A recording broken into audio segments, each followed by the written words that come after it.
Hello everyone, welcome back to the channel. In this video, we'll be doing the question paper of cell biology of June 2020. We have already done one more paper. If you have not seen that video, you can go to my channel and see the video. I personally believe if you are preparing for IGNOU, अगर आप IGNOU के term and exams के लिए prepare कर रहे हो, then it is very useful to go through and to solve as much papers as you can. At least you should solve 4 to 5 papers minimum.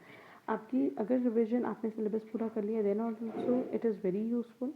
अगर आपने सिलेबस पूरा नहीं करा या आपका सिलेबस पूरा नहीं हो पा रहा then also it is very useful to at least go to the question papers, solve the question papers, क्योंकि question papers will prove very helpful. I have done this in my practice also. जब मैं graduation कर रही थी तब मैंने भी ये चीज़ करी थी and that is the reason I strongly believe of posting the videos for the question papers. So let us begin with the question paper. This is the paper of June 2020. Paper का pattern यही है. Question 1 is compulsory, जिसमें आपके fill-ups होते हैं या true false या match the following, that is important. Question number 2 to 6 में there are 5 question and you have to do any 4 question from there. So the first question is choose the correct alternative word from those given in the parenthesis. First one, the genetic constitution of daughter cells differ from that of parent cells after dash division. Genetic constitution daughter cell और parent cell का, genetic constitution से मतलब है chromosome number. तो daughter cell और parent cell का जो chromosome number है वो वेरी कौन सी डिवीजन में करता है? मियोसिस में. मियोसिस को हम रिडक्शनल डिवीजन भी बोलते हैं क्योंकि that is the only division जिसमें क्रोमोसोम नंबर हाफ हो रहा होता है. Where as in mitosis chromosome number remains the same. Next, the branch structure of glycogen is form by dash glycosidic bond. Glycosidic bond बनता है जब दो carbohydrates आपस में लिंक हो रहे होते हैं या दो मोनोसेकेराइड्स आपस में लिंक हो रहे होते हैं. लीनियर स्ट्रक्चर जब बन रहा होता है, अगर स्ट्रेट चेन बन रही है वहाँ पे बॉन्डिंग होती है 1,4 बॉन्डिंग. और अगर ब्रांचिंग हो रही है तो ब्रांचिंग के टाइम पे यहाँ पे हमें बॉन्डिंग मिलती है alpha 1,6 bonding. Next, blood is a type of connective tissue. This one is simple. Ability of microscope to show fine details of objects placed very close. अगर हम माइक्रोस्कोप की वो टेंडेंसी की बात करें कि वो पास पास के ऑब्जेक्ट्स को भी बहुत क्लियरली बहुत डिटेल से दिखा सकते हैं, that is resolving part. Next, lichen is a eukaryote, क्योंकि लाइकन एक सिम्बायोटिक ऑर्गेनिज्म का नाम है which is made by fungi and algae and both of them are eukaryote.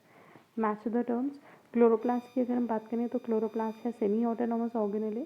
Semi autonomous organelle वो होते हैं जिनके पास अपना डीएनए और अपना राइबोसोम्स होता है and there are 2 semi autonomous organelles. One is chloroplast and the other one is mitochondria. Second, crossing over. Crossing over हमें देखने को मिलती है पैकेटीन स्टेज में. मियोसिस 1 के प्रोफेज 1 की पैकेटीन स्टेज में we can see crossing over.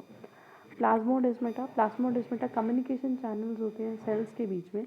तो दो सेल्स जब आपस के कम्युनिकेशन के लिंक्ड होते हैं तो दो cytoplasmic channels are called plasmodesmata. Nucleosome. DNA जब कंडेंस होता है, जब क्रोमैटिन फाइबर्स कंडेंस होकर धीरे धीरे क्रोमोसोम बना रहे होते हैं तो there comes a structure which is known as nucleosome. Nucleosome एक ऑक्टामर है, हिस्टोन ऑक्टामर है. हिस्टोन प्रोटीन्स 8 प्रोटीन्स के ऊपर डीएनए रैप होता है and that structure is called nucleosome and it is made up of histone octamer. Next is nucleolus. तो nucleolus को हम न्यूक्लियोलर ऑर्गेनाइजिंग रीजन के नाम से भी जानते हैं. So these are the answers. Next, question number 2. Now question number 1 is done, which was important. Question number 2, write a brief account on any two of the following. One more good thing about IGNOU question papers is we have choices as well as we have internal choices. Internal choices भी हैं, हमें short notes में difference between में internal choice मिल जाती है. So there are 3 questions among which we have to do 2. First one is formation of proton gradient in mitochondria. Second, prophase of first meiotic division, and third is endoplasmic reticulum. But for the purpose of revision and preparation, we are doing the whole question paper. The first one, formation of proton gradient in mitochondria. Proton gradient जो हमें देखने को मिलता है वो हमें देखने को मिलता है इलेक्ट्रॉन ट्रांसपोर्ट चेन में. इलेक्ट्रॉन ट्रांसपोर्ट चेन कहाँ होती है? आपने पढ़ा होगा रेस्पिरेशन के बारे में. जब ग्लूकोज ब्रेकडाउन होता है ग्लाइकोलिसिस होती है, ग्लाइकोलिसिस से बनता है पायरुवेट. पायरुवेट कन्वर्ट होता है एसिटाइल कोएंजाइम में और वो एसिटाइल कोएंजाइम में एंटर करता है टीसीए साइकिल में. TCA cycle takes place in the mitochondrial matrix. Mitochondria के मैट्रिक्स में इनर पार्ट में होती है माइटोकॉन्ड्रिया में. अब वहाँ से टीसीए साइकिल में हमें जो एनएडीएच और एफएडीएच जो फॉर्म हुए, दो ज़्यादा एनर्जी सोर्सेज, लेकिन उसकी एनर्जी तब तक हमें नहीं मिल सकती जब तक वो एटीपी में कन्वर्ट ना हो. सो TCA साइकिल के बाद जो NADH और FADH फॉर्म होते हैं वो एंटर करते हैं ETC साइकिल में, इलेक्ट्रॉन ट्रांसपोर्ट चेन साइकिल में, और यहाँ से वो कन्वर्ट होते हैं ATP में. So, electron transport chain forms a proton gradient across the inner mitochondrial membrane. Electron transport chain जो हो रही होती है वो हो रही होती है inner mitochondrial membrane में. I hope you know कि mitochondria जो होता है वो डबल मेम्ब्रेन स्ट्रक्चर होता है, उसकी inner membrane deeply folded होती है, और ये जो बीच वाला पार्ट बच जाता है इसको हम बोलते हैं मैट्रिक्स. तो इस मैट्रिक्स में हुई TCA साइकिल, यहाँ से जो NADH और जो FADH है वो एंटर करेंगे इस इनर मेम्ब्रेन में वो पार्टिसिपेट करेंगे electron transport chain. The electron transport chain forms a proton gradient across the inner mitochondrial membrane which derives the synthesis of ATP. तो जो प्रोटोन ग्रेडियंट के लिए रिस्पॉन्सिबल है वो रिस्पॉन्सिबल कौन है? That is electron transport chain. What is electron transport chain now? Now it is a series of proteins and organic molecules found in the inner membrane of mitochondria. Mitochondria की inner membrane में there are many specialized proteins and molecules जो electron transport को carry out करते हैं. Electron are passed from one member of the transport chain to another in a series of redox reactions. एक molecule से दूसरे molecule तक electron जाता जा रहा है. And I hope you know कि कहीं पे भी अगर रिमूवल ऑफ इलेक्ट्रॉन्स होता है या अगर कहीं पे एडिशन ऑफ इलेक्ट्रॉन होता है तो वो रिडॉक्स रिएक्शन का पार्ट होते हैं, वो ऑक्सीडेशन रिडक्शन का पार्ट होते हैं. Electron release in these reaction is captured as a proton gradient which is then use to make ATP. जब इलेक्ट्रॉन रिलीज हो रहे हैं, जब इलेक्ट्रॉन ट्रांसफ़र हो रहे हैं तो वो हाई पोटेंशियल से low potential down hill movement हो रही है. तो उस टाइम पे जो एनर्जी रिलीज हो रही है वो एनर्जी यूजफुल है हाइड्रोजन को मूव करने में आउटसाइड, मतलब to the other side. So energy is release in these reaction is captured as a proton gradient, proton को मूव करने में हेल्प कर रही है. Electron transfer and proton pumping. As the electrons are passed down the chain, they move from a higher to a lower energy level, releasing some energy. Some of this energy is used to pump hydrogen ions moving out of the matrix into the intermembrane space.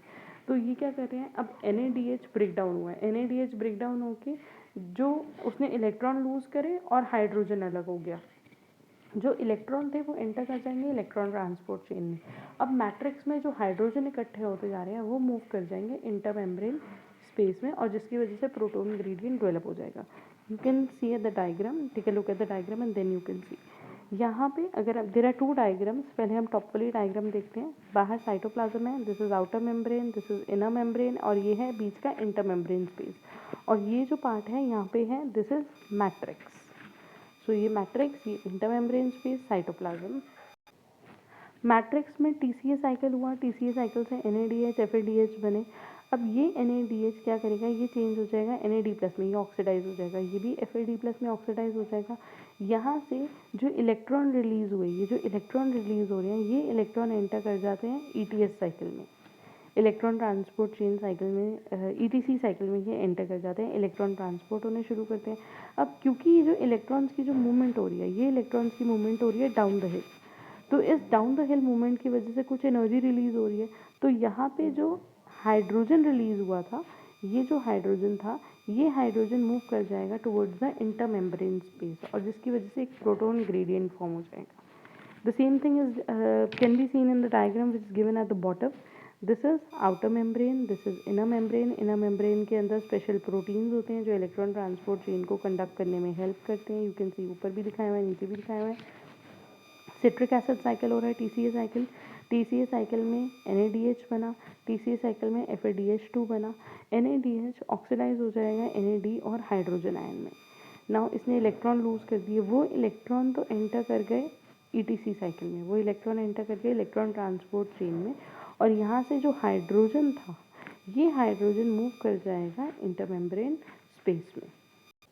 So this is how the proton gradient get forms during the respiration process. Now, NADH and FADH2 are produced in the TCA cycle when acetyl coenzyme A is oxidized to CO2. तो जब TCA cycle होता है, acetyl coenzyme A oxidise हो जाता है, CO2 release होता है, और उसी टाइम पे बनता है NADH and FADH2. If you want to revise TCA cycle, there is one more video on my channel which is about TCA cycle. NADH is produced in glycolysis. These NADH and FADH molecules are reoxidized by several electron carriers in a sequential manner. ये reoxidize हो जाते हैं, मतलब ये oxidise होते हैं. अगर ये ऑक्सीडाइज हो रहे हैं तो NADH जो है वो चेंज होके बना देगा Na+, और यहाँ से हाइड्रोजन रिलीज हो जाएगा. Finally, molecular oxygen is reduced to water by accepting these electrons.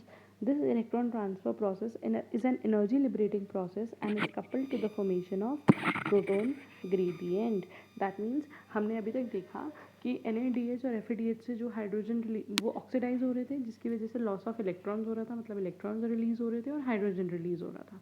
Electron जब इलेक्ट्रॉन ट्रांसपोर्ट चेन में इनर मेम्ब्रेन के प्रोटीन्स में मूव कर रहे हैं, इलेक्ट्रॉन कैरियर्स में मूव कर रहे हैं, तो वो डाउन द हिल मूव कर रहे हैं, जिसकी वजह से एनर्जी रिलीज हो रही है. ये एनर्जी हेल्प करती है जो मैट्रिक्स में हाइड्रोजन आयन्स है, उन मैट्रिक्स के हाइड्रोजन आयन्स को, मैट्रिक्स में जो हाइड्रोजन आयन है उसे वो ट्रांसपोर्ट करती है इंटरमेम्ब्रेन स्पेस में. और इसका फाइनल फेट क्या है? इसका फाइनल फेट क्या है कि लास्ट में जो ऑक्सीजन मॉलिक्यूल्स है वो इस हाइड्रोजन को एक्सेप्ट कर लेगा और चेंज हो जाएगा वाटर में. ठीक है. तो दिस इलेक्ट्रॉन ट्रांसपोर्ट, ये जो इलेक्ट्रॉन ट्रांसफर है ये एनर्जी लिबरेटिंग प्रोसेस है और यही हेल्प कर रहा है प्रोटॉन ग्रेडियंट. प्रोटॉन ग्रेडियंट का मतलब है कि एक तरफ प्रोटॉन की हाई कॉन्सेंट्रेशन है, एक तरफ प्रोटॉन की लो कॉन्सेंट्रेशन है. जो इंटरमेम्ब्रेन स्पेस है वहाँ पे प्रोटॉन की हाई कॉन्सेंट्रेशन है और जो मैट्रिक्स है वहाँ पे प्रोटॉन की लो कॉन्सेंट्रेशन है. और इस हाइड्रोजन कॉन्सेंट्रेशन की डिफरेंस को किसने क्रिएट करा? ये इलेक्ट्रॉन ट्रांसपोर्ट में. The electron transfer carriers are collectively called electron transfer chain. It consists of more than 15 electron carriers embedded in the inner mitochondrial membrane. The components of the chain have been identified as three major complexes. अगर हम electron transport chain को पढ़ें तो जितने भी complexes हैं हम उसको मेन 3 नाम देते हैं. फर्स्ट वाला होता है NADH डिहाइड्रोजनेस कॉम्प्लेक्स. तो जो NADH डिहाइड्रोजनेस कॉम्प्लेक्स है वो हेल्प करता है NADH को डिहाइड्रोजनेस करने में, मतलब कि NADH को कन्वर्ट करता है NAD+. Just so the first complex ये NADH को डिहाइड्रोजनेस कर रहा है, मतलब NAD+ और H+ में कन्वर्ट कर रहा है. BC कॉम्प्लेक्स, यहाँ से जो इलेक्ट्रॉन निकलते हैं वो साइटोक्रोम B साइटोक्रोम C के थ्रू ट्रैवल करते हैं, विच इज़ ओवर देयर. यहाँ पे प्रोटीन्स होते हैं which are not shown in this diagram, but आप अपनी +2 की या +1 की 11th क्लास में इलेक्ट्रॉन ट्रांसपोर्ट जो पढ़ते हो वहाँ से डायग्राम देख सकते हो if you want to do that. And cytochrome oxidase, जो लास्ट कॉम्प्लेक्स होता है इलेक्ट्रॉन ट्रांसफर का, वो होता है साइटोक्रोम ऑक्सीडेज कॉम्प्लेक्स, जिसके अंदर साइटोक्रोम A1 A3 होते हैं. As the electron transfer continues, more and more protons are transported from inside to outside. Inside to outside का मतलब है from matrix to intermembrane space. Thus, a difference in proton concentration is created between inside and outside of the inner membrane. This difference in proton concentration is called proton gradient. The energy liberated from the electron transport is stored in the form of ubiquinone of a proton gradient across the membrane. तो basically यहाँ पे जो proton concentration का जो difference create हो रहा है वो किसकी वजह से क्रिएट हो रहा है? इलेक्ट्रॉन ट्रांसफर की वजह से. Next, second question is, second part of this question is prophase of first meiotic division. Meiosis जो होती है उसको रिडक्शनल डिवीजन भी बोलते हैं. वो सिर्फ हमारे जर्म सेल्स में होती है, लाइक एग सेल्स, स्पर्म्स, सिर्फ इनमें होती है. मियोसिस 2 में डिवाइड होती है. First is meiosis 1, second is meiosis 2, और हम पढ़ रहे हैं prophase of first meiotic division, जिसको प्रोफेस 1 भी बोला जाता है. So the prophase of first meiotic division is a long process during which homologous chromosome pairs closely and interchange hereditary material. यहाँ पे जो क्रोमोसोम्स होते हैं वो एक दूसरे के क्लोज आते हैं और हेरिडिटरी मटीरियल एक्सचेंज करते हैं, मतलब रिकॉम्बिनेशन होती है. So for the purpose of convenience इसको 5 फेजेस में पढ़ा जाता है. First is leptotene, zygotene, pachytene, diplotene, diakinesis. Again, leptotene, zygotene, pachytene, diplotene and diakinesis. Diagram से देखें तो प्रोफेस बिगिन्स, तो फर्स्ट स्टेज लेप्टोटीन में क्या हो रहा है? प्रोफेस शुरू हो रही है और यहाँ पे क्रोमोसोम जो है वो कंडेंस हो रहे हैं, मतलब क्रोमैटिन मटेरियल कंडेंस होकर क्रोमोसोम बनने लग जाता है. सेकेंड स्टेज जाइगोटीन में, जाइगोटीन में साइनेप्सेस शुरू हो रहे हैं, मतलब क्रोमोसोम एक दूसरे के पैरेलल अरेंज होना शुरू होते हैं ताकि वो रिकम्बाइन कर सके. तो यहाँ पे साइनेप्सिस हो रहा है, दैट मीन साइनेप्टोनीमल कॉम्प्लेक्स. साइनेप्टोनीमल कॉम्प्लेक्स कुछ स्पेशल प्रोटीन्स की हेल्प से बनता है जब क्रोमोसोम एक दूसरे के पैरेलल अरेंज हो जाते हैं. Next stage is pachytene. Pachytene हमने शुरू में 1 मार्कर में भी देखा था कि crossing over takes place at pachytene. DNA exchange by non sister chromatids. जो नॉन सिस्टर क्रोमैटिड्स हैं उनके बीच में आप देखोगे कि DNA एक्सचेंज हो रहा है, दैट मीन्स क्रॉसिंग ओवर हो रही है. The next stage is diplotene. Synapsis and, यहाँ पे साइनोप्टोनिमल कॉम्प्लेक्स जो होता है वो डिसअपियर हो जाते हैं। चाइज्मा विजिबल विद इन बाइवेलेंट, मतलब यहाँ पे आपको चाइज्मेटा फॉर्मेशन दिख रही है, यहाँ पे आपको क्रॉस बाइवेलेंट टेट्राड्स दिख रही है। प्रोफेस एंड, द लास्ट जब प्रोफेस एंड होता है दैट इज डायकिनेसिस, और यहाँ पे न्यूक्लियर मेम्ब्रेन डिसइंटीग्रेट होना शुरू हो जाती है। इस क्वेश्चन के लिए थ्योरी चाहे आप कम लिखो but diagram is very very very important, you have to draw the diagram, it is must. आप डायग्राम ड्रॉ करो, you can use any simple diagram, और उसी डायग्राम के बेसिस पे अगर आप चीज़ें को अपनी लैंग्वेज में भी लिख दोगे then also it is perfect. So, during leptotene, the chromosomes become gradually visible under light microscope, क्योंकि क्रोमोसोम कंडेंस होना शुरू हो जाते हैं तो वो इजीली नजर आने लग जाते हैं। Compaction of chromosome continues throughout this phase. Next is zygote. Chromosomes start pairing together. The process is called synopsis. I told you कि ये क्रोमोसोम एक दूसरे के पास आने लग जाते हैं। होमोलोगस क्रोमोसोम एक दूसरे के पास अरेंज होना शुरू हो जाते हैं। This is known as synapses. Paired chromosomes are called homologous chromosomes. Formation of synapses is accompanied by formation of synaptonymal complex. तो यहाँ पे synaptonymal complex बन जाता है. The synaptonymal complex by a pair of homologous chromosomes is called a bivalent or a tetrad. यहाँ पे हमें bivalent या tetrad दिख रहा है क्योंकि चार सिस्टर क्रोमैटिड नज़र आ रहे होते हैं, या bivalent दो क्रोमोसोम साथ साथ नज़र आ रहे होते हैं. Next is packaging. Bivalent chromosomes clearly appear as tetrads. चार strands नज़र आ रहे हैं. Recombination nodules appear. यहाँ पे recombination, क्योंकि हमने पढ़ा था कि पैकेटीन में मेनली क्या होता है, क्रॉसिंग ओवर होता है, तो क्रॉसिंग ओवर के टाइम पे वहाँ पे recombination nodules बन रहे होते हैं, जो कि इधर दिखाए हुए हैं. These nodules are the site at which crossing over takes place between non-sister chromatids of the homologous chromosomes. तो जहाँ पे recombination nodules बनेंगे उन sites पे crossing over start होगी, exchange of genetic material होना start हो जाएगा. This leads to recombination of genetic material on the two chromosomes. Diplotene, next stage is diplotene. Synaptonemal complex is dissolved at this stage. अब जो दो bivalent chromosome जो साथ साथ आए थे, जो दो क्रोमोसोम साथ साथ आए थे और साथ में उनके साइनेप्टोनिमल कॉम्प्लेक्स बना था, वो कुछ प्रोटीन्स के थ्रू जुड़ गए थे ताकि उसके बाद उनकी क्रॉसिंग ओवर हो सके. अब वो साइनेप्टोनिमल कॉम्प्लेक्स जो है वो डिसअपेयर या डिजॉल्व होना शुरू हो जाता है. The recombined homologous chromosomes of the bivalent separate accept at the site of the crossing over. जहाँ पे क्रॉसिंग ओवर हुई होती है वहाँ पे हमें एक एक्स शेप स्ट्रक्चर नज़र आ रहा होता है जिसको हम बोलते हैं चाइज्मेटा या चाइज्मा फॉर्मेशन. आप इस डायग्राम में भी देख सकते हो, ये एक्स टाइप स्ट्रक्चर नज़र आ रहा है, और आप इस डायग्राम में भी देख सकते हो कि यहाँ पे एक एक्स टाइप स्ट्रक्चर नज़र आ रहा है. Next is diakinesis. Chiasmata is terminated at this stage. यहाँ पे चाइज्मेटा जो है, अब वो जहाँ पे क्रॉसिंग ओवर हुई थी वो भी एक दूसरे से सेपरेट होने शुरू हो जाएंगे. Meiotic spindles are form to prepare the homologous chromosomes for separation. Nucleolus disappear. Nuclear envelope breaks down by the end of diakinesis. तो जब डाइकाइनेसिस एंड होना शुरू होता है, मतलब by the time the prophase one is getting to its end, तो अब यहाँ पे न्यूक्लियर मेम्ब्रेन डिजॉल्व होने लग गई है, न्यूक्लियोलस डिसअपियर होने लग गया है, मियोटिक स्पिंडल्स जो है उनकी फॉर्मेशन शुरू हो गई है. So this was about prophase 1. First, the 5 stages of meiotic prophase 1. Again, I am repeating, it is very important to draw the diagram. The next part is on short notes में endoplasmic reticulum. Endoplasmic reticulum is a three-dimensional network of membrane channels which constitute more than half of the total membrane of the cell. Endoplasmic reticulum 3D structures होता है, ये membranous tubules या channels होते हैं. It is highly folded and convoluted structure and forms a single container sheet enclosing one continuous sac. ये बहुत ही convoluted और folded structure होता है और ये पूरा एक शीट की फॉर्म में या सैक्स की फॉर्म में होता है. The interior of the sac is called cisternal space और ल्यूमेन. अगर ये कोई ट्यूब्यूल है और इसके बीच का जो स्पेस होगा तो इसको क्या बोलेंगे, lumen. Next, endoplasmic reticulum is a double membrane structure. ये एक डबल मेम्ब्रेन स्ट्रक्चर है which consist of interconnected flattened sacs called cisternae और इंटरकनेक्टेड ट्यूब्यूल्स और vesicles. Cisternae are temporary storage sites for nutrients.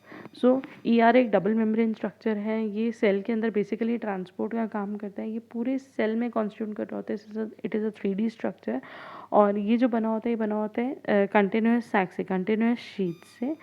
ER is of two types. ER दो types का होता है, एक RER और SER, rough endoplasmic reticulum and smooth endoplasmic reticulum. Rough endoplasmic को granular भी बोलते हैं बिकॉज उसकी सर्फेस रफ होती है due to the presence of some granules that are ribosomes. I have also made another video for the chapter molecules of cells जिसमें हमने ultra structure of cells जिसमें हमने एंडोप्लाज्मिक रेटिकुलम पे भी बात करी हुई है. RER is organized in stacks of flattened sacs called cisternae. RER जो होते हैं वो flattened sacs ऐसे flat sheets की form में arrange होते हैं जिनको हम बोलते हैं cisternae. And SER of a mesh work of fine tubules. SER क्या होता है? Tubules होती है, ऐसे tubules होती हैं और इसके ऊपर छोटे छोटे granules होते हैं. In RER, the outer surface in the cytoplasmic site of the membrane is studded with small particles called ribosomes, whereas in SER पे नहीं present होते हैं, I mentioned it wrong. जो tubules होती हैं वो होती हैं SER की, जो sheets होती हैं वो होती हैं RER की और इन sheets के ऊपर studded होते हैं ribosomes. Okay, now SER, RER. In the outer surface of the cytoplasmic site of membrane is studded with small particles called ribosomes, whereas in SER the ribosomes are absent. Ribosomes are the site of protein synthesis. तो क्योंकि ribosome protein बना रहे हैं और वो RER के ऊपर है तो RER का डायरेक्ट रिलेशन किससे है? प्रोटीन सिंथेसिस से. RER is more abundant in cells which are actively exchanging synthesis and export of protein. For example, pancreatic SNR cells and plasma cells. SER is found in those cells which are specialized in lipid metabolism. SER का काम होता है mainly lipid synthesise करना, तो जहाँ पे lipids का involvement ज़्यादा है वहाँ पे SER ज़्यादा देखने को मिलेंगे. And which secrete steroids such as cells of adrenal cortex, testes and ovary. SER is also present in liver cells. SER liver cells में भी present होता है where it helps in detoxification of drugs and poisons. तो SER के दो main काम है, पहला ये लिपिड सिंथेसिस में काम करता है और दूसरा specially only in liver cells ये डिटॉक्सिफिकेशन में काम करते हैं. Now, both SER and RER perform many mechanical functions of the cell by providing mechanical support. ये सेल के अंदर mechanical support या हम इसको सेल का framework भी बोल सकते हैं.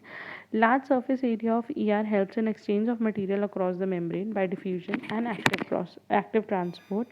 ER may act as a kind of circulatory system for the distribution of substances in the cell. तो ER बेसिकली क्या होता है? ER न्यूक्लियस के बाहर से स्टार्ट होता है, आउटर न्यूक्लियर मेम्ब्रेन से स्टार्ट होता है और ये पूरे सेल में स्प्रेडेड होता है till the cytoplasmic membrane, till the plasma membrane. तो पूरे साइटोप्लाज्म के अंदर ER का जो नेटवर्क है वो फैला हुआ है. तो कोई भी चीज़, कोई भी प्रोटीन या लिपिड मेनली अगर एक जगह से दूसरी जगह पे ट्रांसपोर्ट होने हैं तो वो ER के ल्यूमेन के थ्रू इजीली ट्रांसपोर्ट हो जाते हैं. The third question is describe various steps in the protein biosynthesis in prokaryotes. Protein biosynthesis को कॉमनली क्या बोला जाता है? Translation.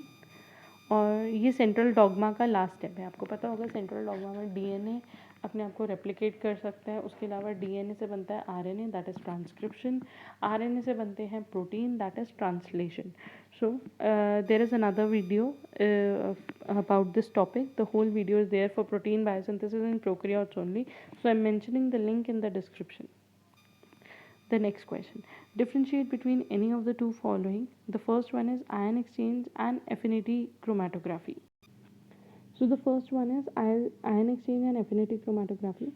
Based on the molecular affinity, macromolecules can be separated by ion exchange chromatography and affinity chromatography. तो ये दोनों ही एक example हैं. These are the examples in which through which macromolecules can be separated. कभी कभी क्वेश्चन ऐसे भी आ जाता है कि कोई भी एक या दो मेथड डिस्क्राइब करो through which macromolecules can be separated. So, ion exchange chromatography is based on the difference between the macromolecules with respect to their size and electric charge at a given pH. तो ion exchange chromatography में जो molecules की separation हो रही है वो basically दो वजहों से हो रही है. एक उनके size की वजह से और दूसरा उनके charge की वजह से. A chromatography column consists of a long column of synthetic resin comprising electrically charged molecules.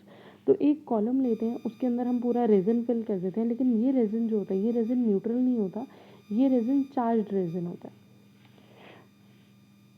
A column of synthetic resin comprising electrically charged molecules. Diethyl amino ethyl cellulose DEAE. Diethyl amino ethyl cellulose is a positively charged and carboxymethyl cellulose is a negatively charged resin.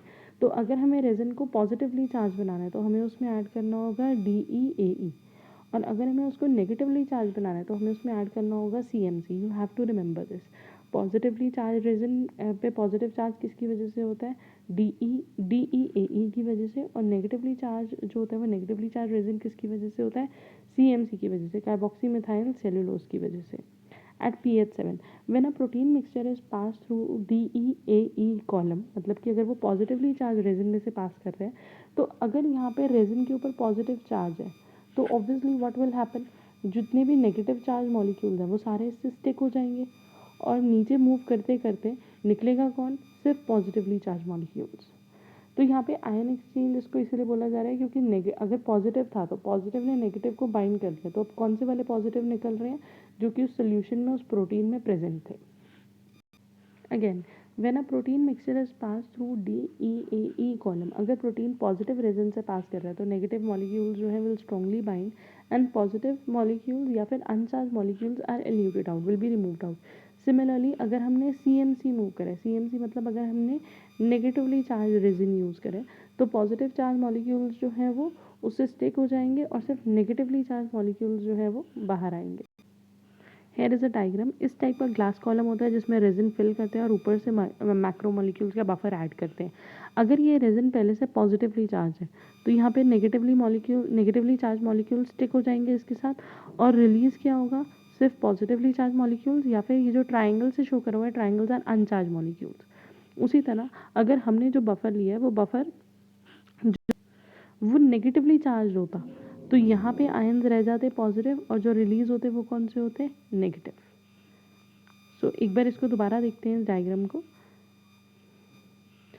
यहाँ पे हमने positively charge resin लिया तो negatively charges से stick हो गए और release elute out कौन से हुए, पॉजिटिव। सिमिलरली अगर हम पॉजिटिव लेते हैं तो इल्यूट आउट कौन से होते हैं, नेगेटिव। लेकिन जब भी मॉलिक्यूल्स रिलीज होते हैं, बिकॉज हमने बोला था कि यहाँ पे मॉलिक्यूल्स की सेपरेशन हो रही है on the basis of charge and on the basis of size. Charge के बेसिस पे तो समझ में आ गया, साइज के बेसिस पे अगर नेगेटिवली चार्ज पार्टिकल जो है वो इल्यूट आउट हो रहे हैं, so molecules with greatest charge will elute more slowly. तो जो बड़े बड़े चार्ज पार्टिकल्स हैं जिनका साइज बड़ा है वो स्लोली प्रोग्रेस करेंगे और जो छोटे छोटे पार्टिकल्स हैं वो जल्दी इल्यूट आउट हो जाएंगे। Next is affinity chromatography. It is a powerful means of purifying proteins. This technique utilizes the high affinity of many proteins for specific group. यहाँ पे बेसिकली ना एक आ जाता है सबस्ट्रेट और लिगेंड वाला। अगर कोई लिगेंड है और यहाँ पे बहुत सारे मॉलिक्यूल्स हैं तो इस लिगेंड के रिस्पेक्ट में ये मॉलिक्यूल इससे बाइंड कर जाएगा और बाकी सारे मॉलिक्यूल्स जो है वो रिलीज हो जाएंगे। सो this technique utilizes the high affinity for many proteins for special groups. It is like ion exchange chromatography but based on covalent bonding by appropriate chemical reaction between insoluble material like polysaccharide agarose beads and specific ligand. It can be antibody or any enzyme. So basically तो यहाँ पे कह रहे हैं, यहाँ पे भी ion chromatography की तरह हम केमिकल्स को अलग कर रहे हैं, लेकिन यहाँ पे जो केमिकल्स अलग हो रहे हैं वो बेसिकली कोवलेंट है, नॉन पोलर है, अनचार्ज्ड है। आयन क्रोमेटोग्राफी में हम सिर्फ चार्ज पार्टिकल्स की सेपरेशन कर सकते हैं, यहाँ पे हम अनचार्ज पार्टिकल्स की सेपरेशन कर रहे हैं। When a mixture of molecule is passed through one such type of affinity column, हमने एक रेजिन का कॉलम बनाया, एक पॉलीसेकेराइड जेल का हमने कॉलम बनाया, उसमें से जब ये मैक्रो मॉलिक्यूल्स पास करेंगे, those with high affinity for ligand are retain where as the others are move out. अब अगर मान लो यहाँ पे ऐसे बहुत सारे लिगेंड्स लगे हुए हैं, इनके रिस्पेक्ट में जो मॉलिक्यूल्स होंगे वो इनके साथ बाइंड हो जाएंगे और जितने भी बाकी मॉलिक्यूल्स हैं वो सारे रिलीज हो जाएंगे। Those with high affinity for the ligand are retained whereas the others move out. The molecules attached to the ligand are dissociated and elute out by change in pH. बाद में जब हम उस जेल का pH change करेंगे तो जो molecule ligand के साथ बाइंड हुए थे हम उनको भी रिट्राइव कर सकते हैं। Various biological molecules such as enzyme, receptor molecules are purified from their complex mixture by using this method. यहाँ पे डायग्राम में भी दिखाया हुआ है, देखो मिक्सचर ऑफ प्रोटीन्स और अदर मॉलिक्यूल्स, और यहाँ पे एक दिखाया हुआ है लिगेंड। तो जब ये जो सर्कल वाले पार्ट है विच आर क्वाइट पैकमैन वाला शेप लग रहा है, तो ये अपने लिगेंड के साथ बाइंड करेंगे और बाकी मॉलिक्यूल जो है वो रिलीज हो जाएंगे। Later on by changing the pH, by altering the pH, these molecules can be separated, can be removed out from the ligands. So ion exchange chromatography is use to separate charge analytes. हम वहाँ पे positive या negatively charge particles को अलग कर सकते हैं, which is based on the electronic interaction between the column and the target molecule who has an opposite charge to that of the stationary phase.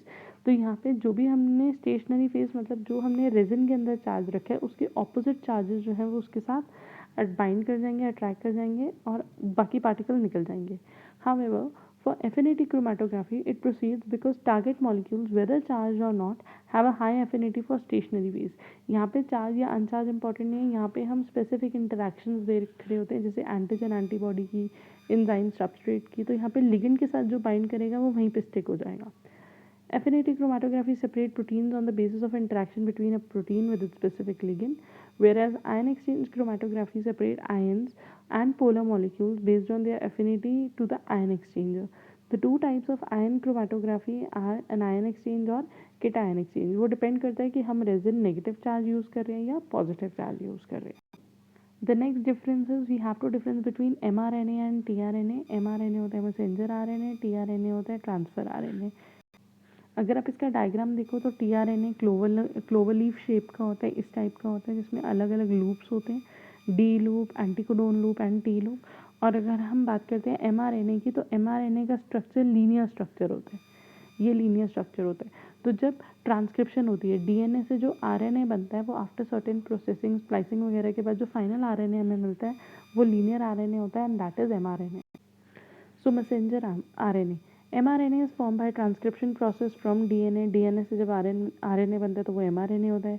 They provide a template for protein synthesis. हमने central dogma में पढ़ा हुआ है कि DNA बनता है, DNA से बनता है RNA और RNA से बनते हैं प्रोटीन. तो ये जो प्रोटीन की फॉर्मेशन होती है ये किसके बेसिस पे होती है? mRNA के बेसिस पे. They provide template for protein synthesis. RNA polymerase catalyzes the transcription process. In eukaryotic cells, mRNA is formed in the nucleus as heteronuclear RNA. जब उसमें एक्सॉन और इंट्रॉन्स दोनों होते हैं तो उसको हेटेरोन्यूक्लियर बोलते हैं. बाद में नॉन कोडिंग रीजन्स या इंट्रॉन्स जब रिमूव कर दिए जाते हैं और we are left with exons, then it is the functional mRNA and move to the cytoplasm to take part in protein synthesis. mRNA is modified at 5 prime and 3 prime end for stability. इसमें हमने इसका बारे में पढ़ा हुआ है. Post transcription modification के time पे जब एक्सॉन्स बच गए, इंट्रॉन्स रिमूव हो गए, एक्सॉन्स आपस में ज्वाइन हो गए तो उसके 5 प्राइम एंड पे मिथाइल कैपिंग होती है और 3 प्राइम एंड पे पॉली ए टेलिंग होती है जिससे वो एक्सोन्यूक्लियस एक्टिविटी से प्रिवेंटेड रहता है और डिग्रेड नहीं होता. So this was about mRNA. Next is tRNA. tRNA transfer RNA बोलते हैं. As the name suggest transfer, तो ये कुछ चीज़ें ट्रांसफर कर रहे हैं, ये अमीनो एसिड को ट्रांसफर कर रहे होते हैं. हमने प्रोटीन सिंथेसिस पढ़ा था, वहाँ पे हमने tRNA का रोल पढ़ा था कि tRNA are responsible for bringing different and specific amino acids as per the codons. So tRNA are carrier of specific amino acids for coding to the growing end of polypeptide chain during protein synthesis. जब protein synthesis हो रहा होता है, proteins क्या है? Proteins are polymers of amino acid. तो एक एक करके अमीनो एसिड्स आते जा रहे हैं. उस अमीनो एसिड को कौन लेकर आता है? tRNA लेकर आता है. It has a folded structure which look like a clover leaf. Clover leaf structure होता है. It has 3 hairpin loop, 3 loops होते हैं. अ स्मॉल वेरिएबल लूप, अगर आप यहाँ पे देखो 3 लूप्स हैं और एक small variable loop. And the acceptor arm which carries amino acid. 5 prime end has a terminal phosphate group. 5 prime end पे terminal phosphate group होता है और एक acceptor arm होती है जहाँ पे amino acids attach होते हैं. Acceptor arm, it is present at the 3 prime end and carries amino acid. It has a terminal sequence of CCA. The anticodon loop जो होती है वो कॉम्प्लीमेंट्री होती है कोडोन के लिए. It has a complementary codon for a coding a particular amino acid it carries during the translation process and attaches to the codon और mRNA पे जो भी कोडोन होता है उसके कॉरस्पॉन्डिंग कोडोन जो होता है वो एंटीकोडोन लूप पे प्रेजेंट होता है. नेक्स्ट है डी लूप, इसको डाई हाइड्रोयूरिडिन लूप बोलते हैं. T psi loop, pseudouridine loop. There is a small variable loop present between the anticodone loop and the acceptor arm. अगर आप यहाँ पे देखो एंटीकोडोन लूप और एक्सेप्टर आर्म के बीच में यहाँ पे हमारे पास होती है एक वेरिएबल लूप. सो इसका एक 5 प्राइम एंड है जहाँ पे फॉस्फेट ग्रुप है, डी लूप है, एंटीकोडोन लूप है, सूडोयूरिडिन लूप है और एक वेरिएबल लूप है. So the main difference between mRNA and tRNA, it is a connection between genes and proteins. क्योंकि DNA मतलब जीन से mRNA बनेगा, वही mRNA प्रोटीन सिंथेसिस करेगा. tRNA it provides correct amino acid to the ribosome. ये amino acids को carry करने का काम करता है. तो जो यहाँ पे प्रोटीन फॉर्मेशन हो रही है उसके लिए अमीनो एसिड्स कौन कैरी कर रहे हैं? tRNA. mRNA, it carries the genetic information from nucleus to ribosome. It has a linear structure. It is synthesized in the nucleus. इसके साइज अराउंड 400 to 12,000 न्यूक्लियोटाइड्स होते हैं और इसमें होते हैं कोडोन्स. बिकॉज mRNA के जो कोडोन्स है वो इस पे प्रेजेंट है. इसके कॉरेस्पॉन्डिंग इन कोडोन्स के कॉरेस्पॉन्डिंग एंटीकोडोन्स प्रेजेंट होते हैं tRNA पे. तो tRNA कनेक्ट करता है, ब्रिंग करता है अमीनो एसिड्स को राइबोसोम तक. It carries amino acid to ribosomes for protein biosynthesis. Clover leaf structure होता है. ये सिंथेसाइज होते हैं साइटोप्लाज्म में और they are made up of only 75 to 90 nucleotides. इनका साइज कंपैरेटिवली बहुत कम होता है in comparison to mRNA. The next difference is microtubules and microfilaments. Microtubules and microfilaments के बारे में अगर हम पढ़ें तो tubules are the most prominent structural filaments. They are long hollow cylinders which are polymers of protein tubulin. तो microtubules जो होते हैं वो स्ट्रक्चरल फिलामेंट्स होते हैं और वो बने होते हैं प्रोटीन ट्यूबुलिन से. They help to maintain the cell shape and are important for intracellular movement. ये हेल्प करते हैं सेल की शेप मेंटेन करने में और इंट्रासेलुलर मूवमेंट मतलब सेल के अंदर जो मूवमेंट्स होती हैं उनको हेल्प करते हैं. Microtubules form dynamic structures such as asters and spindle. ये जो स्ट्रक्चर बनाते हैं एस्टस स्पिंडल्स या फिर डायनेमिक इसलिए बोला गया क्योंकि कंटिन्यूसली चेंजिंग स्ट्रक्चर होते हैं. जब सेल डिवीजन होती है, स्पिंडल फॉर्मेशन होते हैं, तो वो स्पिंडल कंटिन्यूसली चेंज हो रहे होते हैं. पहले धीरे धीरे करके वो बढ़ रहे होते हैं. फिर जब क्रोमोसोम सेपरेट हो रहे होते हैं तो वो शॉर्ट हो रहे होते हैं, उनकी लेंथ छोटी हो रही होती है. तो एस्टर फॉर्मेशन या स्पिंडल फॉर्मेशन जो होती है वो माइक्रोट्यूब्यूल्स की वजह से होती है. And complex organelle such as centriole, basal body, cilia and flagella. During cell division, microtubules radiate out from the cell center, which is microtubule organizing center, MTOC बोलते हैं जिसको, is located near the nucleus. These microtubules are astes and spindle, which play important part in equal distribution of chromosome to new cell. तो microtubule के बारे में दो तीन चीज़ें आपको याद रखनी इंपॉर्टेंट है. पहला, ये प्रोटीन ट्यूब्यूलिन से बने हुए हैं. दूसरा, इसका मेन रोल होता है सेल डिवीजन में, स्पिंडल फॉर्मेशन में इसका बहुत इंपॉर्टेंट रोल होता है. उसके अलावा ये सेल के साइटोस्केलेटन फ्रेमवर्क में प्रेजेंट होते हैं जैसे कि सेंट्रियोल, बेसल बॉडी, सीलिया, फ्लैजेला में. Next is microfilament. Microfilament are found in close proximity of microtubules and form a network close to cell membrane. They are made up of actin. ये actin protein से बने होते हैं. Are in continuity with the network of cytosol. They are the smallest of the cytoplasmic filamentous structure. ये cytoplasm के जितने भी filamentous structure है उसमें से सबसे छोटे होते हैं. They perform some cytoskeleton and contractile function and help in cellular motion. ये भी कॉन्ट्रेक्टाइल फंक्शन में हेल्प करते हैं. जब सेल डिवाइड हो रहा होता है तो जो सेल मेम्ब्रेन पिंच ऑफ होकर सेपरेट हो रही होती है उसके लिए हेल्प करते हैं माइक्रोफिलामेंट्स और प्लस ये हेल्प करते हैं सेलुलर मूवमेंट्स से. Microtubules and microfilaments are two components of cytoskeleton of a cell. The cytoskeleton is formed by microtubules, microfilament and intermediate filaments. Microtubules are formed by polymerization of tubule. ये हमने पढ़ा है कि ये protein tubulin से बने हुए होते हैं. इनका काम क्या होता है? मैकेनिकल सपोर्ट प्रोवाइड करते हैं सेल को और इंट्रासेल्यूलर ट्रांसपोर्ट में ये हेल्प करते हैं. विद इन द सेल अगर चीज़ें ट्रांसपोर्ट हो रही है उसमें हेल्प करते हैं. Microfilaments are form by polymerization of actin monomers. ये बने होते हैं ट्यूबुलिन से और ये बने होते हैं एक्टिन से. They contribute to the cells movement on a surface. The main difference between microtubules and microfilament is that microtubules are long, hollow and cylindrical which are made up of tubulin protein. इसका एक helical ऐसे double helix structure होता है. whereas microfilaments are double stranded. microfilaments का double stranded structure होता है. Helical polymers होते हैं which are made up of actin proteins. Here is the difference. Microfilaments जो होते हैं वो होते हैं डबल हेलिकल स्ट्रक्चर में. माइक्रोट्यूब्यूल्स का जो स्ट्रक्चर होता है वो हेलिकल लैटिस होता है बट एग्जैक्ट डबल हेलिक्स नहीं होता. Microfilaments are composed of contractile proteins called actin. They are made up of protein called tubulin. Microfilaments help in cytokinesis. ये सेल की डिवीजन में, सेल जब पिंच ऑफ हो रहा होता है तो ये जो कंट्रैक्शन रिंग बनी है यहाँ पे माइक्रोफिलामेंट हेल्प करते हैं. माइक्रोट्यूब्यूल्स हेल्प करते हैं मेनली स्पिंडल फॉर्मेशन में. I have made a video for मतलब मैंने वीडियो सीरीज़ बनाई है अल्ट्रा स्ट्रक्चर ऑफ सेल पे. इग्नू का जो चैप्टर है LSE 1 की बुक का, उसमें से देर इज़ वन वीडियो जिसमें साइटोस्केलेटन के बारे में भी है, जिसमें माइक्रोट्यूब्यूल, माइक्रोफिलामेंट, सीलिया, फ्लैजेला सब पे डिस्क्रिप्शन है. If you want you can watch that video.